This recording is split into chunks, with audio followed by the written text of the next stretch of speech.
Imagina, ô Tiago, eu com 11 anos de idade, a minha mãe, dona Nazaré, que era professora do Estado, professora do primário, e um dia ela querendo incentivar eu, que eu sou o filho mais velho, para ler, porque os meus irmãos não gostavam de ler, eles nunca gostaram de ler, e eu gostava de ler.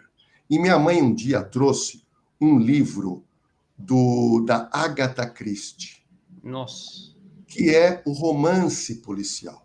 A Agatha Christie, ela é considerada a rainha do crime.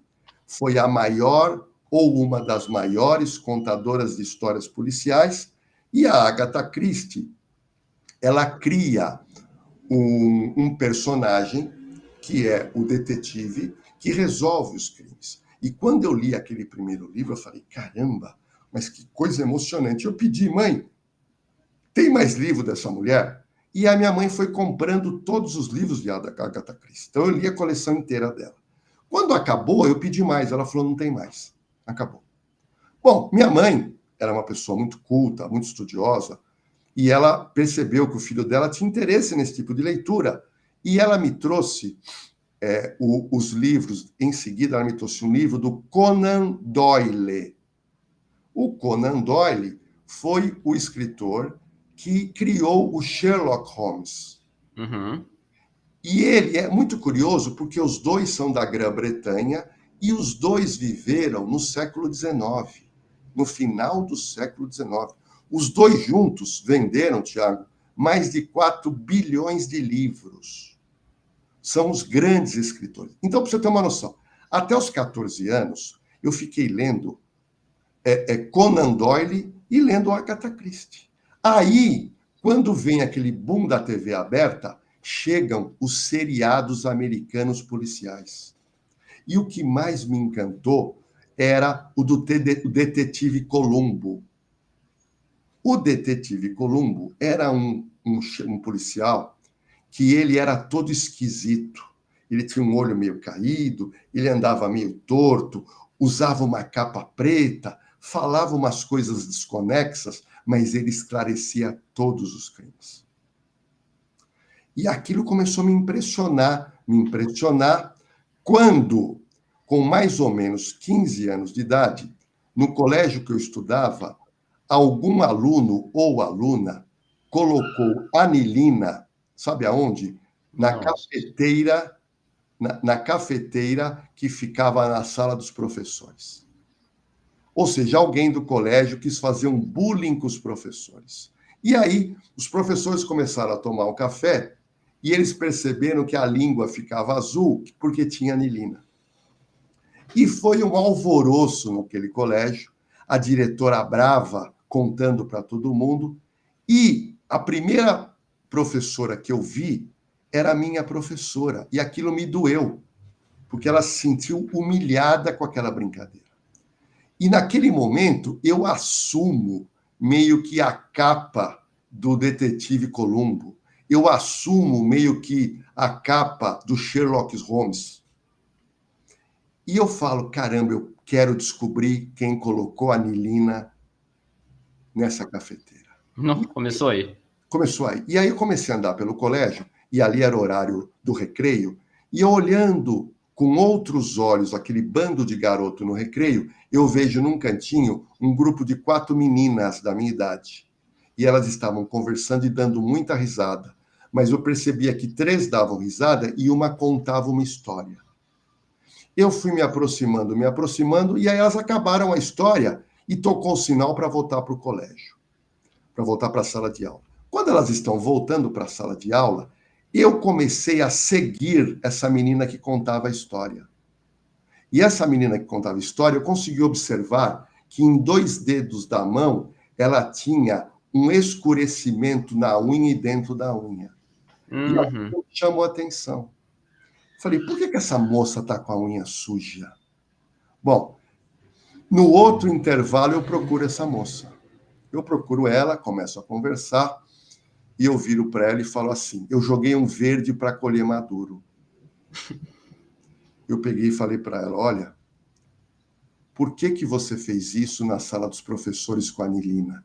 Ela falou, eu? Você está ficando louco? Eu não fiz nada. Falei, você fez sim. E aí, o que eu fiz? Eu chutei, porque pertinho do colégio existia uma loja de armarinhos. E eu Uhum. sabia que lá vendia anilina, porque nós tínhamos feito um trabalho com anilina. E eu falei, olha, para o seu azar, a hora que você comprou anilina, eu estava ali dentro da loja e eu vi você comprando anilina. Não só pode ser você. Essa menina ficou Nossa. completamente... Eu percebi no olhar. E eu falei para ela, eu vou contar para a diretora. E a diretora era muito brava. E naquela época, Tiago, você era expulso do colégio. Verdade. Ela era expulsa, porque era uma época do colégio público e você não tinha choro nem vela. Aí, quando ela percebeu, e ela era culpada, ela falou, Lordelo, pelo amor de Deus, eu moro aqui perto. Ela morava na rua de trás do colégio. Falou, minha mãe me mata se descobrir. Por favor, não conta para a diretora. Falei, tá bom, eu não vou contar. Mas você vai pedir desculpa para a professora. Você vai me prometer que você vai pedir desculpa para a professora. Aí ela agradeceu e falou que ia pedir desculpa para a professora. Não fiquei sabendo se ela pediu. Mas ali foi o primeiro crime, entre aspas, que eu esclareci com uma sagacidade. Bom, Uhum. naquele momento eu decidi que eu ia ser policial, mas não sabia a carreira, era muito jovem. Quando chegou a época de fazer faculdade, que eu ia fazer direito, eu falei, não, eu vou ser delegado de polícia. Só que no período de fazer a faculdade, tinha um professor de direito penal que era delegado de polícia. E eu fiquei muito amigo dele. E eu ficava encantado com as histórias deles. Quando um dia ele me falou, Lordelo, vai abrir um concurso na Procuradoria da Ciência Criminal, PAJ, no fórum. E lá é interessante você prestar para você ser estagiário e trabalhar no fórum. E eu fiquei encantado, fui lá, Avenida Liberdade 32, tinha uma prova oral, fiz e passei. Quando passei, me chamaram para assumir o cargo, o cara perguntou, você quer ir para a área civil ou área criminal? Eu falei, criminal. A civil eu não quero ir. Ah, você quer para criminal? Tá bom. A maioria queria para civil. Uhum. Ele me manda para o Palácio Mauá. E eu entro no Palácio Mauá com 19 anos, com um terninho. Eu entro naquele lugar, subi até o 26º andar, onde ficava a sala da Procuradoria, que nada mais era que advogado de réu preso do Estado.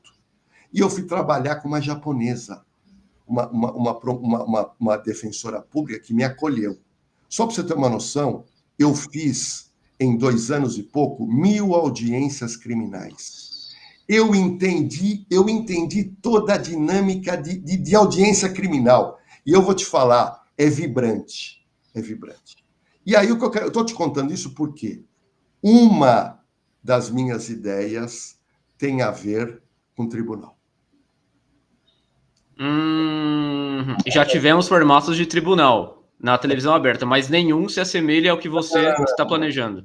Não, pelo seguinte, eu quero trazer, a minha ideia é, sem contar a ideia, é a experiência que eu tive no Palácio Mauá, no Fórum Criminal de São Paulo, mais a minha experiência de delegado e criar um formato com esses elementos, ok? Para um programa de televisão, ok? Perfeitamente. Então, é uma das ideias que eu tenho. Então, na verdade, todas as ideias que eu tive, ela tem um pouco a ver ou com a minha experiência policial ou com o meu bate-papo com grandes jornalistas da área policial que eu tive amizade e que essas pessoas me transferiram muitas ideias e que ainda hoje ressoam na minha mente. Porque a TV aberta, ela está carente de ideias. Verdade. Eu vejo muita gente repetindo. O sucesso da Operação de Risco foi a novidade, ninguém fazia. Tentaram copiar, fizeram ruim. Então, a ideia, eu acho que esse campo da segurança pública, True Crimes, é um prato cheio, não só para o streaming, mas para a TV aberta também.